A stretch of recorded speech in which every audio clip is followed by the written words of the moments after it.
Well, we promised not one mailbag episode, but two mailbag episodes this week. And we're not lying. We have another one for you today. Yeah, and this one is all over the map, okay? We're talking attendance, we're talking jerseys, we're talking prospects. So let's get started right now. You are Locked On Rays, your daily Tampa Bay Rays podcast, part of the Locked On Podcast Network, your team every day. Hello, my name is Kevin Weiss. I'm Ulises Sambrano. And we are the host of the Locked On Rays podcast, part of the Locked On Podcast Network. Thank you for making us your very first listen every day. Be sure to check out and subscribe to our YouTube channel at Locked On Rays. You can also find us on social media and email us anytime, lockedonrays@gmail.com. Voice memos preferred. All right, we have a host of mailbag questions to get to on this episode, 3 of them to be exact. So let's not dilly-dally. Let's get right into them. This first one from Cody Robinson says, hey guys, I'm a big sports jersey fan and feel that outside of the Devil Rays throwbacks this year, our jersey lineup was pretty subpar with only the white home jersey and the navy and Columbia blue jerseys worn on the road and at home. I'm not the biggest fan of the Columbia blue jersey with the ray of sun on it, and the navy jersey doesn't do much for me either. Having said all that, do you expect the Rays to change anything uniform-wise next year? Will they keep the same lineup or switch out a jersey or even leave the Devil Rays Friday jersey since the 25th anniversary is over? Which jersey would you all like to see that maybe hasn't been used for a while? I personally want to see the Columbia Blue Rays and the Road Grays again. Bonus question, do you think we'll get a City Connect? If so, what would you like to see on it? A lot of good stuff from Who wrote this? Cody Robinson. Cody, thank you so much for writing to us and for being an active YouTube commenter. We really appreciate you trying to grow our community on YouTube. Thank you so much for doing that. Cody, a lot of stuff there. Regarding the City Connect, I will say it's like it has to happen soon. Like every other team pretty much has one. So at some point, the Rays better get theirs. And maybe conspiracy theory or little peek behind the curtain. I'm just spitballing here. Maybe there was some delay on the City Connect until there was some more clarity and finality with the stadium situation. Oh, are the Rays going to be in St. Petersburg long-term? Are they going to be in Tampa Bay long-term? I don't hate this conspiracy theory because who's the other team that is having a whole stadium issue? Oakland. The Oakland, soon to be Las Vegas Athletics. And guess what? They don't have a City Connect. Yeah. So they probably didn't want to put the time, effort, or wherewithal into that. I mean, they can barely get the baselines even and straight. So they don't send their TV and radio guys on the road to Oh no, that's Anaheim. No, Oakland does. Anaheim does not. Imagine that. Imagine how bad you have to Oakland has a subpar operation going on. Yes, they've got a raccoon in one of the play-by-play boxes. No, so I like your conspiracy theory. I would subscribe to that. The Columbia jerseys with the sunburst. I'm sorry. Agree with you. The light blue with the sunburst on the left. I'm 195% with you, Cody. I do not like it. I do not like it one bit. I think it screams spring training. I think it's kind of lazy that the Rays have just said, hey, why don't we just take this on the road with us for the whole year instead of like having the Road Grays or just being a little bit more creative and doing something. Like I do not, I 100% agree. I do not like the light blue with the sunburst. It screams March to me, and I don't need to see March and September.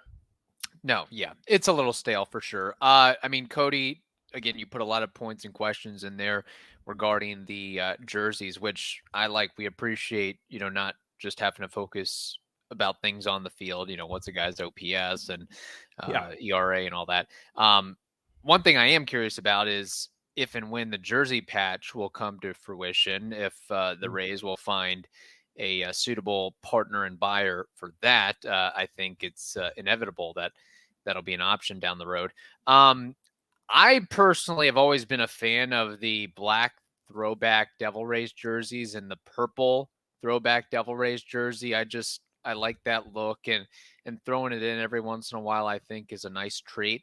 As far as the City Connect goes, I'm just hoping that it looks more along the lines, or as I should say this, it is as cool and sharp as what the Colorado Rockies do, what the White Sox do, what even the Astros do with their Space City ankle, the Cubs in Wrigleyville.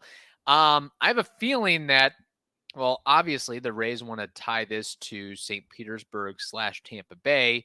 So it could be something in the realm of an ode to St. Petersburg nickname of Sunshine City, or you do kind of a twist on the Rays/Devil Rays, Tampa Bay Stingers or Tampa Bay Mantas, Tampa Bay Tropics. I don't know. Just that's really all I've got off the top of my head.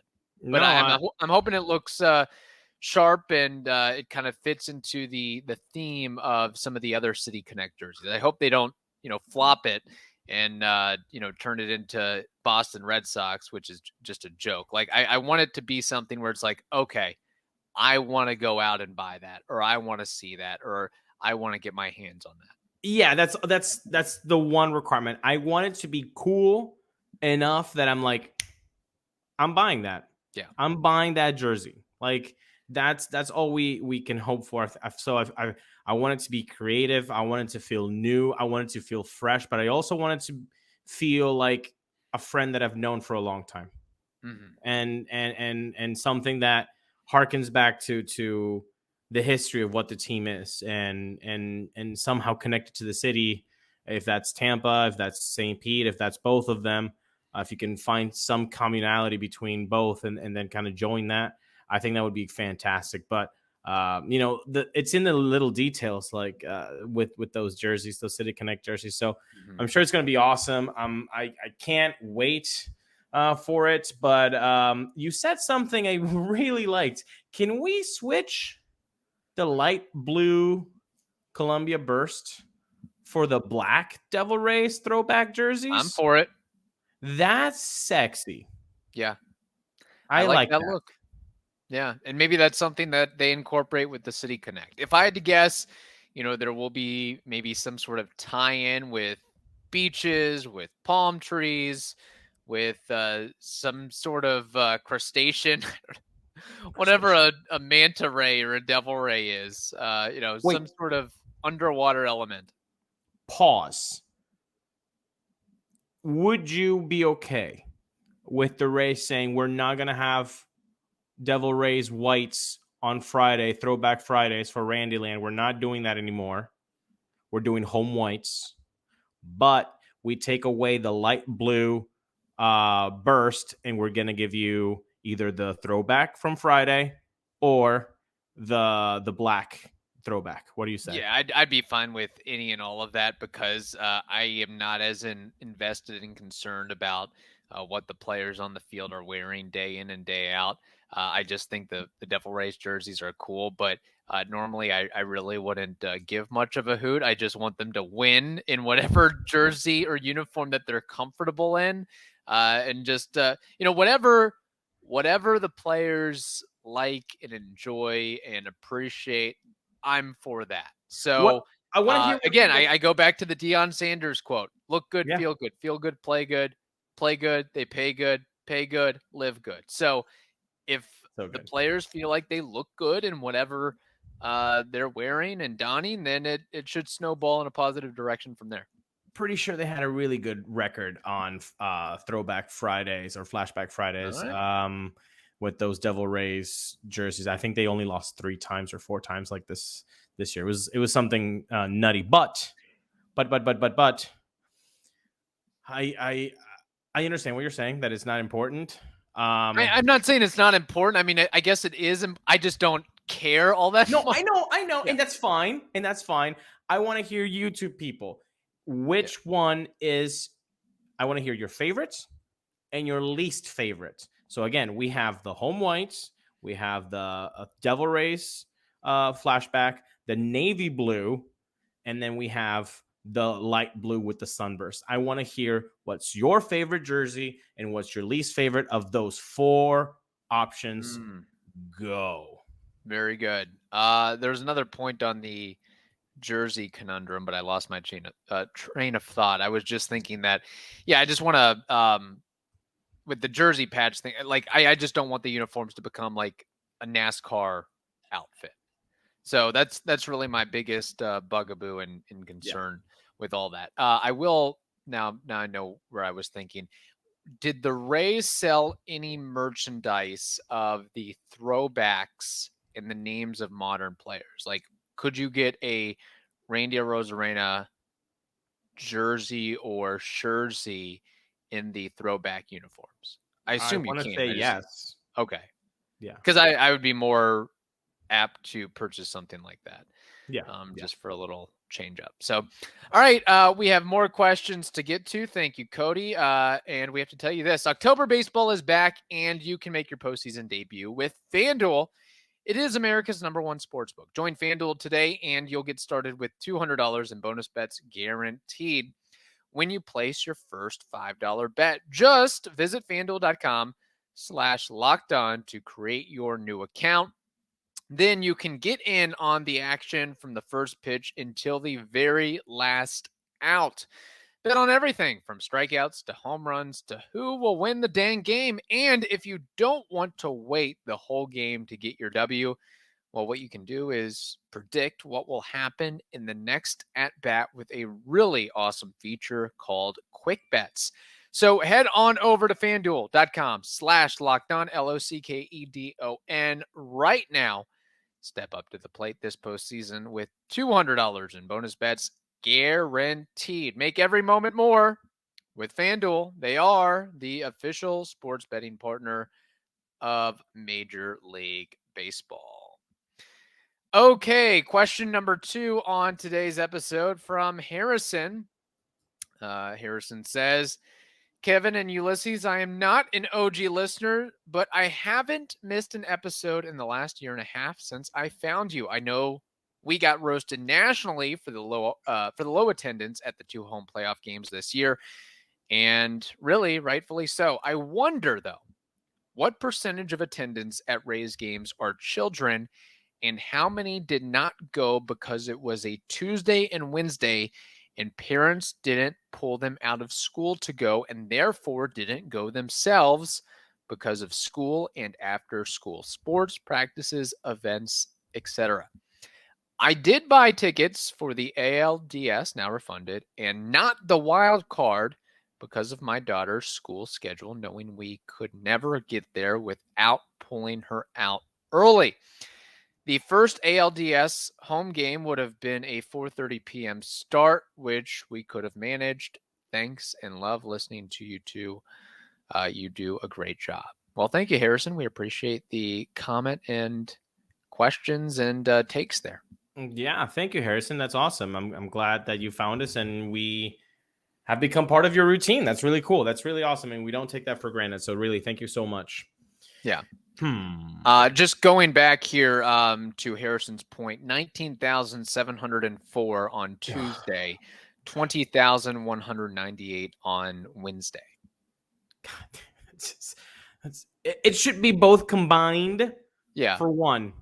Well, here's what the funny thing is. I guess that's 70% capacity of 25,000. Like the Trop, when you don't have the tarps covering a number of seats, I mean, you could get that thing up to 35, 36,000. Yeah. But really, quote unquote, full capacity in quotation marks is 25, 26,000. But that's the regular season. They opened up the upper deck. They chose to do that. And then, so that's why it's 19K out of 36K. It's 20K out of 36 gay. It's not good. Yeah, it also, as you know, I'm sure people know by now, the figure of 19,704 was the lowest non-COVID year attendance for a postseason game in 104 years. So 104 years. Go back to 104 years ago, where dudes were probably smoking cigarettes in between innings. 104 years ago was 1919. Literally, World War I had just finished. The great guys were taking horse and buggies to the game. In 1919, it wasn't even known as as World War I. It was just known as the Great War. Okay? Yeah. Charles Chaplin wasn't a thing. 1919, women's suffrage hadn't even been a thing. Yeah. There's a lot of things you could go to 104 years ago. Did peanut butter and jelly sandwiches, were they a thing in American culture in 1919? I don't think so. Could you buy alcohol at games? Was it still Prohibition era? I'm a little foggy on my history. I think you still could, 1919. Okay. But it was like, oh boy. Barely. Yeah. That's dirty water right there. I just looked it up. Yeah. Transportation of alcoholic beverages in the United States from 1920 to 1933. Prohibition lasted. So that year. Was they were still okay, 1919. Okay. My gosh. Yeah, because women's suffrage was in 1920. Oh my goodness. This is so bad. And I know, again, there are many factors of why the attendance was the way that it was. People that live in Tampa Bay, we know all of these. Right.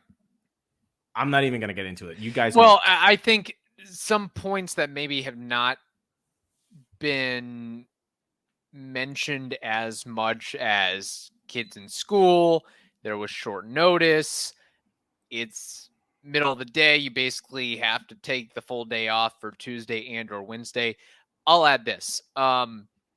I think what happened on Tuesday and the lackluster performance probably discouraged people from wanting to go on Wednesday outside of yourself and a couple others. The other thing too is you are, once you hit October, maybe even a little bit earlier now, you are in the throes of snowbird season and people migrating down to Florida to spend their winters. And St. Petersburg, Tampa Bay as a whole, hospitality, tourism, service industry. A lot of people do not have the luxury of, hey, boss, I'm going to take tomorrow off. I'm going to take Wednesday off. No, you just can't do that. And like Harrison mentioned, the amount of, look, baseball is a family-friendly activity, an event, and there is a certain number of kids, teenagers, youth, whatever, that are going to be attending the game. So I think that the school schedules certainly make a difference too. But I think, it's just, if you were on the Tampa side of things, I don't think you'd have a problem of, drawing 25, 26,000. But there were a lot of different factors at play here, I would say. And that's, we don't have kids. So I don't think both our minds went there as a number one of like, hey, that's why the attendance was low, but it's a good point. It's a family-friendly event. It's a family-friendly environment. And I believe that the Rays have done a really good job at making it a family fun environment. And you notice that. And when you go to games, I really do like that. That's like the atmosphere that you give off. It's very inviting what the Rays have done in Tropicana Field. So I think it's definitely a factor in that. But I want to believe it's hard for a parent to say, yeah, hey, I'm taking Tuesday and Wednesday off to go to the playoff games, but kids stay in school. Yeah, you can't, or what? You're just gonna lie to your kid, be like, oh, I was stuck at work. That's why somebody else picked you up, and then all sweaty and with Rays gear on, like you can't, can't do that. And again, I mean, just piggybacking off of that, it really sucks for the playoffs because they worked so hard for 6 months, winning 99 games and going through all that they did. Just a gut punch for them. No fire in the building. I mean, we heard and saw the quotes from Pete Fairbanks, Taylor Walls, and others. Just low energy atmosphere, which probably there is a factor, there's a pie chart, I'm sure, a percentage, whether it's 0.2% or 3% of not having anything in the building to spark and light a fire under your butt to play harder and do something. 100%, 100%. And it's like, and it's not only like you giving it to your team, like those yellow towels and Troptober, like just being there for your guys, but it's also intimidating for the other team. Yeah. If the other team is not even intimidated because they can't hear you, like you're just basically how much of a home field advantage do you really have because of your attendance? Like I think Philly has shown that they can do that. How many others can do that? How many other fan bases can do that? So and how much can you affect the game? If you're a really good one, if you're Philly, how much are you really affecting the game? 1%? 2%? Whatever it is. I'm sure there's a factor, and it depends on a lot, the experience of the player and how quickly he gets rattled on the mound or at the plate. Yeah, that 2%, it's all part of the equation. Well, when that 2%, let's say it's 2%, it's very minimal, but it's 2% at a particular moment in time, it can really do some damage. Yeah. A bobble, a wrong pitch, a wild pitch, a wrong throw. You're basically taking everything out when you don't have that in a playoff atmosphere. When the Rangers feel like they're just like playing in July, they can play a little bit more relaxed. Oh, for sure. So yeah, it's a shame. It was a shame, that is for sure.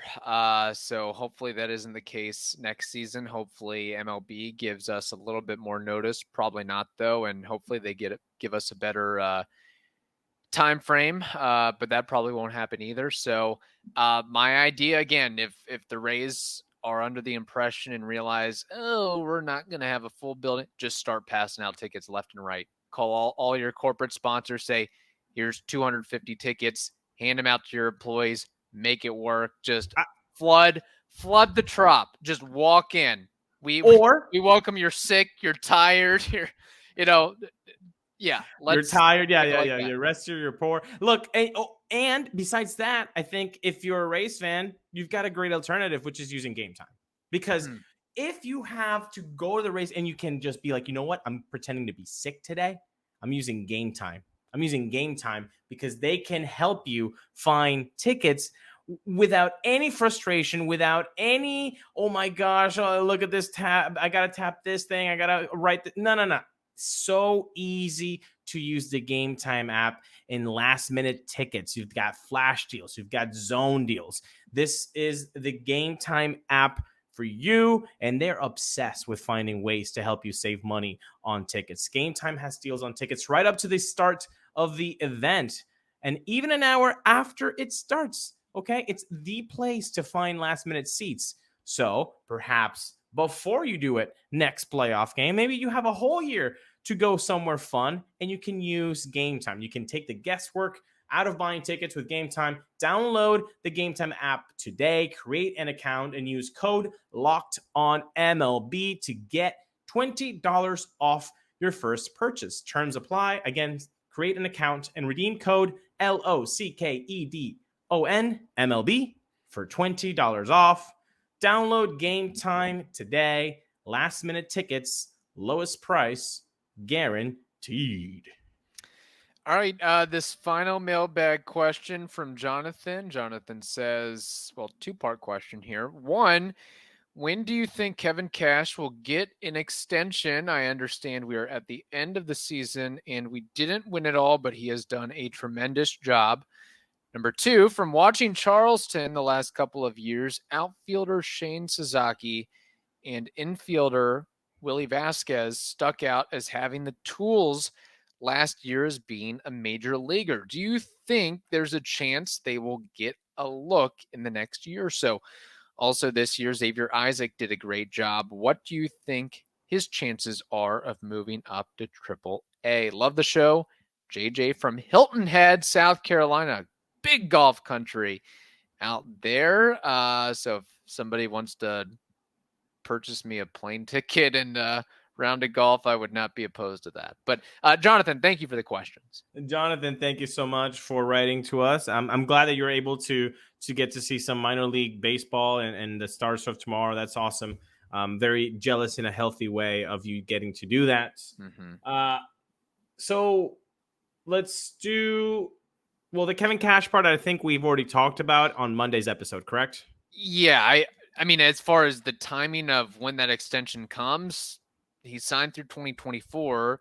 I would imagine they don't want that to be a lingering distraction, have him be a lame duck manager. So probably this offseason is when we'll see that extension come to play.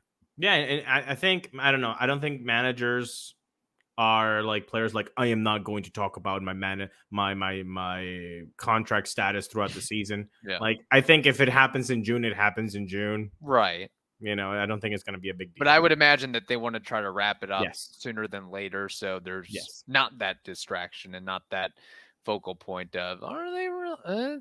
We're halfway through the season. I still haven't been approached. So Yeah. what's the deal here? Yeah. So there's that. And yeah, as far as a couple prospects mentioned, Shane Sasaki, I know that one of the Rays prospects that we had on over the last couple of years noted how great of an all-around athlete that he was. I can't remember who that was specifically who told us that, but I remember that. I think it was Sasaki Logan Driscoll. That the first time? It could have been in his first appearance with us. I mean, he put up really good numbers this past season, and he's, as of right now, not like top 10, top 20, top 30 prospect, I don't think, in the Rays organization. But my advice is to just produce. Just keep putting up numbers until you can't be ignored anymore, like Mike Brasso or Jay Cronenworth, something like that. But if I had to guess, you know, he might get picked up by somebody in the Rule 5. That's the point. And with both of these guys, with Shane Sasaki and Willy Vasquez, they're both Rule 5 eligible. So being both in Double A and not really hearing a ton of them from Rays brass, could they surprise us and keep them both? I don't think so.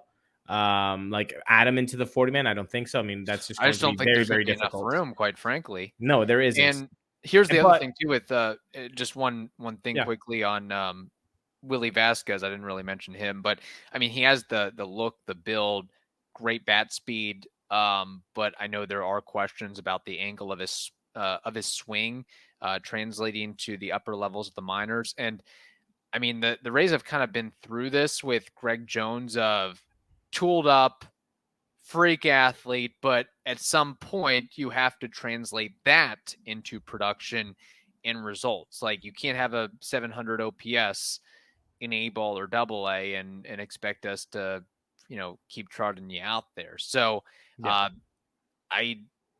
just think he probably has ways and ways to go as well. Intriguing tools, but there's a lot of guys out there who have intriguing tools. Yeah. So it's I don't think we're gonna see these guys added in the 40-man again. Just to tease you guys, this week we will have our 40-man roster episode, which should be really, really fun, and we're gonna make it as entertaining as we can and maybe interactive as well. Could be a live show. We haven't figured that out yet, but so I don't think they make it on there. But also, are they really going to get picked up? Because that's the other thing. So remember what happens with the Rule 5 draft, that they might have to keep them in their 26-man roster, and then if not, then they have to give them back for $25,000, if I remember correctly. So can we see them next year? Sure. But I don't think it's because they are next in line. I think no, it's probably like a Tristan Gray situation of give them a cup of coffee and then send them on their way. They're not mainstays, I don't think. Could if they anything, be probably just like the vast majority of prospects, they're quad A guys. Honestly, I think the best result, unless they just start smashing, smashing, smashing. I think the best outlook they can have with the Rays in 2024 would be an Ulises Basabe. Like that's top. Yeah. I mean, at bats and playing time, like that would be huge for both of them. But I think that's a best case scenario. Yeah, and think about how many other guys are kind of in that mold of, when's Austin Shenton getting his shot? When's Cameron Meisner getting his shot? When's, just fill in the blank with Tristan Peters, friend of the program. All these names left and right for sure.